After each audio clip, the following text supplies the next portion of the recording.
কারিমকে যদি বুকে ধারণ করতে পারি, ওই কোরআনুল কারিমের ছায়াগুলো যদি জীবনটা কোরবান করতে পারি, বলেন তো আমাদের মর্যাদা বৃদ্ধি করবেন কে? একটু চোখ কান খোলা রাখুন, একটু গবেষণা করুন। আল্লাহ রাব্বুল আলামিনের হাবিব হযরত মুহাম্মদ মুস্তাফা সাল্লাল্লাহু আলাইহি সাল্লাম সুন্দর করে ঘোষণা করে দিলেন, খায়রুকুম মান তাআল্লামাল কুরআনা ওয়া আল্লামা। আল্লাহু আকবার। আল্লাহর নবী হযরত মুহাম্মদ মুস্তাফা সাল্লাল্লাহু আলাইহি সাল্লাম সুন্দর করে ঘোষণা করে দিয়েছেন, তোমাদের মধ্যে সবচাইতে উত্তম হলো ওই ব্যক্তি যে ব্যক্তি নিজে কোরআনুল কারীম শিক্ষা করেছে। বলুন সুবহানাল্লাহ।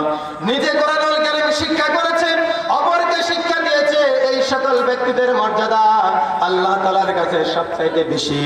কিন্তু বাস্তব হলো সত্য, দুনিয়ার বুকে সবচাইতে ন্যূনতম, সবচাইতে মর্যাদা কম হলো মসজিদের ইমাম আর মুয়াজ্জিন। বলুন ঠিক কিনা?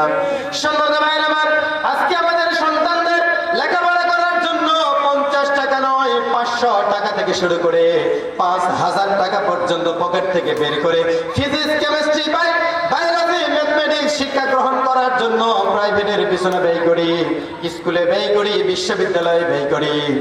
এরকম মুসলমান একটু চোখ কান খোলা রাখুন। আজকে আমাদের সন্তানগুলোকে লেখাপড়া করার জন্য, আরবি শিক্ষা করার জন্য, ইলমুদ্দিন শিক্ষা করার জন্য 50 টাকা বের হতে পারে না। ঠিক কিনা মুসলমান? এই মুসলমান জাতির কখনো উন্নতি হতে পারে না। সম্মানিত ভাইরা আমার, একটু চোখ কান খোলা রাখুন।